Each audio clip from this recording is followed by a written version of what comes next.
Bismillahirrahmanirrahim. Assalamualaikum warahmatullahi wabarakatuh. Innal hamdalillah nahmaduhu wa nasta'inuhu wa nastaghfiruh wa na'udzu billahi min syururi anfusina wa min sayyiati a'malina. May yahdihillahu fala mudilla lahu wa may yudlil fala hadiya lahu. Wa asyhadu an la ilaha illallah wahdahu la syarika lahu wa asyhadu anna Muhammadan 'abduhu wa rasuluhu amma ba'd. InsyaAllah pada hari ini kami daripada kumpulan Ipoh kumpulan 2 akan membentangkan tajuk elemen-elemen yang penting di dalam etiket dan protokol bagi subjek VKMB 1021 Pembangunan Masyarakat 2. Ahli kumpulan kami terdiri daripada diri saya sendiri, Muhammad Aiman Syazwi bin Mazalan, dan juga sahabat-sahabat lain iaitu Muhammad Hafizuddin bin Abdul Rahman, Luqman Hakim bin Hamdan, Syahrul Hisham bin Saidin dan juga Nur Syafiq Syamsino. Pada pembentangan hari ini, kami akan membentangkan antaranya adalah pengenalan, definisi etiket dan protokol, elemen-elemen penting di dalam protokol, elemen-elemen penting di dalam etiket dan juga kesimpulan. Bagi pengenalan, bangsa Melayu adalah satu bangsa di dunia ini yang terkenal dengan adab dan sopan. Dan adab dan sopan ini berkait rapat juga dengan etiket dan juga protokol. Kepentingan adab susila ini telah tersemat kukuh di dalam sanubari orang Melayu sejak zaman berzaman. Orang tua-tua dahulu percaya bahawa anak yang bercampur dengan golongan sosial yang baik dan juga diasuh oleh keluarga yang baik dapat membantu seseorang individu itu menjadi seorang yang beradab, bersopan santun dan juga berbudi bahasa.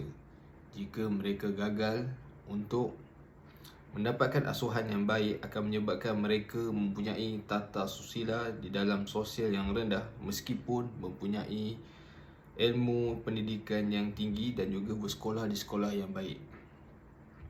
Begitulah rentak dan juga gaya-gaya orang-orang lama yang terdahulu membentuk nilai etiket di kalangan anak-anak mereka dan menjadi tradisi yang diwarisi oleh generasi kini. Ilmu dan pengetahuan etiket sosial dan protokol tidak ditulis dan dicatat dalam mana-mana tulisan, sehinggalah pada tahun 1948 Zainal Abidin bin Ahmad telah menulis satu buku yang bertajuk Malays Manners and Ethics. Antara perkara yang tersentuh oleh beliau adalah bagaimana orang Melayu memuliakan bahagian kepala di tubuh manusia sebagai bahagian tubuh badan yang perlu dihormati, manakala kaki pula merupakan bahagian tubuh yang paling rendah dan tidak molek jika kaki diletakkan di kepala. Manakala protokol pula daripada zaman silam ataupun moden, masing-masing meletakkan status individu, kemuliaan majlis dan kesempurnaan susunan acara sebagai asas pengaturannya. Di dalam sistem Melayu tradisional, protokol dirujuk sebagai adat-adat Raja Melayu. Hanya golongan pembesar sahaja yang mahir akan ilmu pengetahuan dan amalan tentang adat dan protokol, manakala rakyat hanya sebagai penonton acara. Pada zaman yang dilihat sebagai zaman kurangnya mobiliti sosial di kalangan rakyat kebanyakan, adat istiadat ini hanyalah berfaedah kepada pembesar dan juga golongan yang berkait dengan istana dan juga kerabat diraja sahaja. Walau bagaimanapun, rakyat juga perlu patuh dengan adat dan istiadat bagi mengelakkan perlakuan melanggar larangan dan juga ada isbatnya. Untuk tajuk definisi etiket dan protokol. Definisi etiket menurut Kamus Dui Bahasa bermaksud peraturan pergaulan dan juga budi bahasa. Manakala kamus lengkap pula mendefinisikan etiket sebagai hukum-hukum berkenaan dengan adab dan juga tertib di antara satu orang dengan orang yang lain di dalam satu kelas masyarakat ataupun satu jabatan pekerjaan. Etiket juga boleh ditafsirkan sebagai tingkah laku sopan santun di dalam kehidupan seharian dalam hubungan antara satu sama lain atau dalam masjid ataupun dalam majlis yang berbentuk formal maupun tidak formal. Manakala definisi protokol pula membawa maksud, perkataan protokol pula dikatakan sebagai perkataan daripada bahasa Yunani iaitu protokolen yang menggabungkan dua kata dasar iaitu protos dan juga kol. Protos bermaksud yang pertama, manakala kol pula membawa maksud pelekat. Pelekat di sini merujuk kepada sehelai kertas yang ditampalkan pada dokumen undang-undang yang membuktikan kesahihannya. Assalamualaikum dan salam sejahtera. Saya Muhammad Hafizuddin akan membentangkan topik berkenaan elemen-elemen penting di dalam protokol. Terdapat sebanyak 5 elemen penting di dalam protokol. Yang pertama adalah susunan keutamaan persekutuan. Yang kedua, susunan tempat duduk mengikut keutamaan. Yang ketiga, majlis rasmi kerajaan. Yang keempat, pengacaraan majlis formal, dan yang terakhir ialah kedudukan bendera. Susunan keutamaan persekutuan ditentukan berdasarkan kepada ciri-ciri seperti jenis jawatan, taraf jawatan, gaji dan juga darjah kebesaran. Antara jenis jawatan yang dianggap penting adalah seperti Ketua Polis Negara, Panglima Angkatan Tentera dan lain-lain lagi. Manakala bagi taraf jawatan pula terbahagi kepada seperti Turus 1, Turus 2, Turus 3, Jussa A, seterusnya sehingga Jussa C. Dari segi gaji pula, jika gaji seseorang itu lebih tinggi, maka tarafnya juga lebih tinggi. Manakala dari segi darjah kebesaran pula adalah berdasarkan darjah kebesaran yang diterima oleh seseorang itu. Sebagai contoh, darjah yang maha utama kerabat diraja Malaysia, darjah utama Seri Mahkota Negara dan lain-lain lagi. Susunan tempat duduk mengikut keutamaan pula terbahagi kepada 4. Yang pertama, panjang-panjang. Yang kedua, panjang bulat. Yang ketiga, bulat-bulat. Yang keempat, bulat panjang. Berikut merupakan gambar rajah susunan tempat duduk mengikut keutamaan.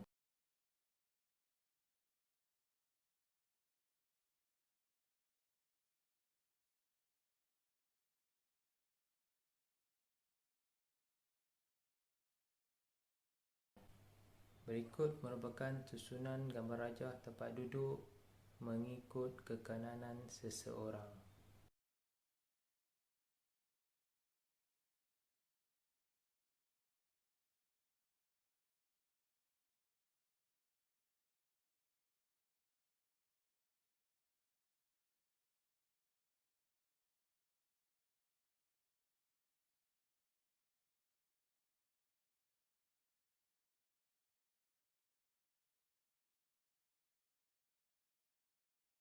Assalamualaikum warahmatullahi wabarakatuh. Saya Syarif Syam bin Saidin akan membentangkan pengacaraan majlis formal. Peranan utama juru acara majlis adalah untuk mengawal majlis, membuat pengumuman dan memberi panduan kepada tetamu atau kepada orang ramai yang mengambil bahagian di dalam majlis tersebut. Kriteria juru acara majlis yang baik pula adalah mempunyai suara yang lunak dan baik, fasih dalam penggunaan bahasa serta terang dan jelas sebutannya, tidak pelat. Kelajuan percakapannya pula adalah tidak terlalu laju dan terlampau perlahan. Dan pengacara majlis, juru acara majlis juga tidak cacat anggota supaya mudah menjalankan tugasnya. Cergas dan cepat dalam pergerakan kerana ada kalanya juru acara perlu bergerak dengan pantas. Tidak gugup di dalam percakapannya, tidak berdarah gemuruh kerana perkara ini akan menimbulkan ketakutan kepada juruacara. Secara biasanya kalau siapa pun jadi juruacara majlis akan terasa gemuruh dan gemetar. Bila timbul saja perasaan gemuruh dan gemetar itu, juruacara majlis itu akan melakukan kesilapan dalam mengendali majlis itu.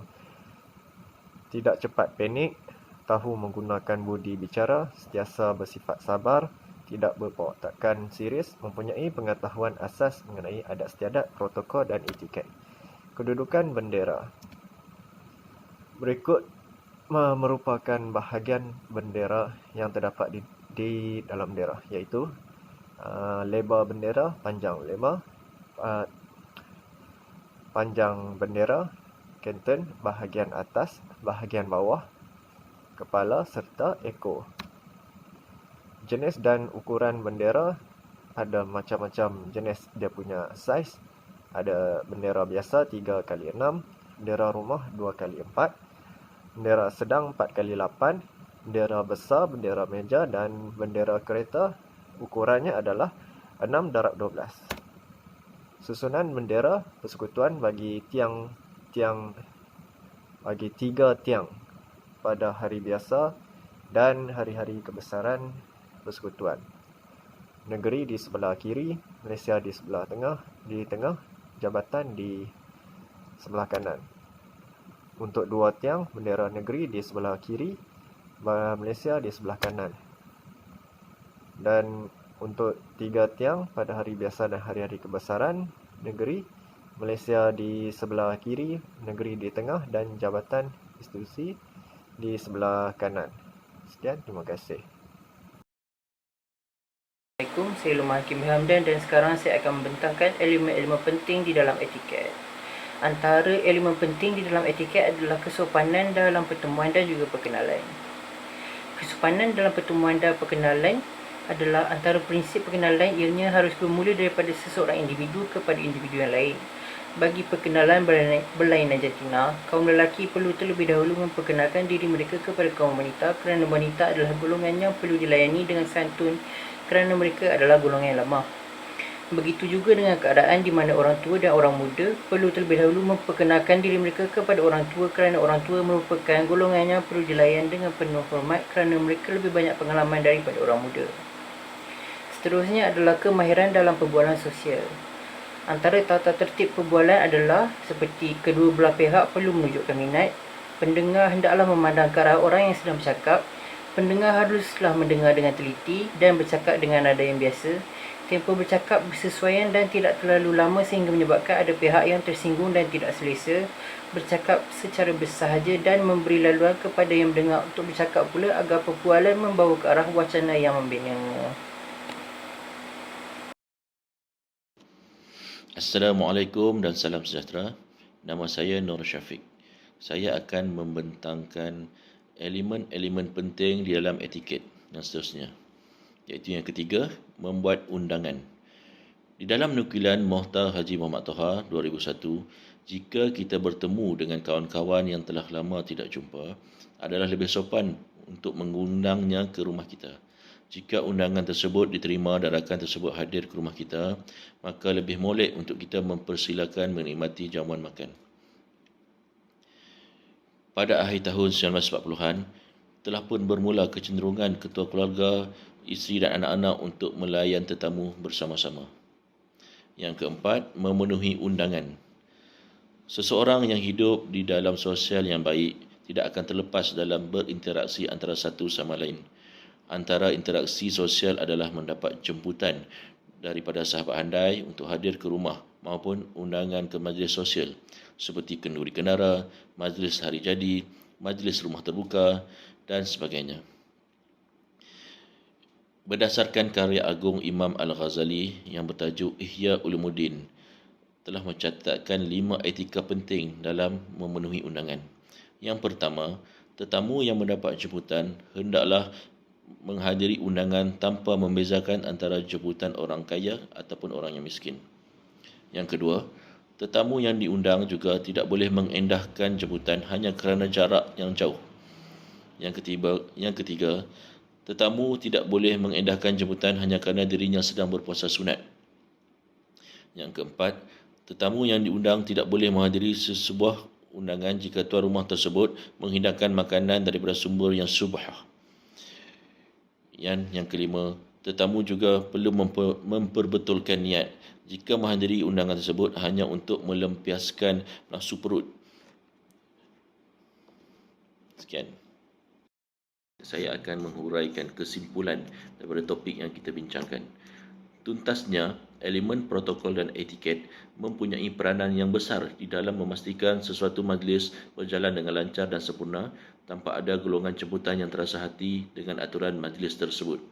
Tanpa protokol, seseorang individu mungkin gagal menghormati majlis dan tidak dapat berkelakuan profesional yang mana boleh menjejaskan imej dan nama baik individu tersebut. Selain daripada majlis dan acara, protokol dan etiket juga mempunyai peranannya yang tersendiri di dalam kehidupan kerana ianya berkait rapat dengan nilai-nilai murni dan akhlak mulia di dalam kehidupan sosial. Secara keseluruhannya, ilmu protokol perlu dipelajari dan dipraktikkan tidak kira di mana sahaja kita berada, sama ada di dalam jabatan ataupun di dalam kehidupan kita. Sekian.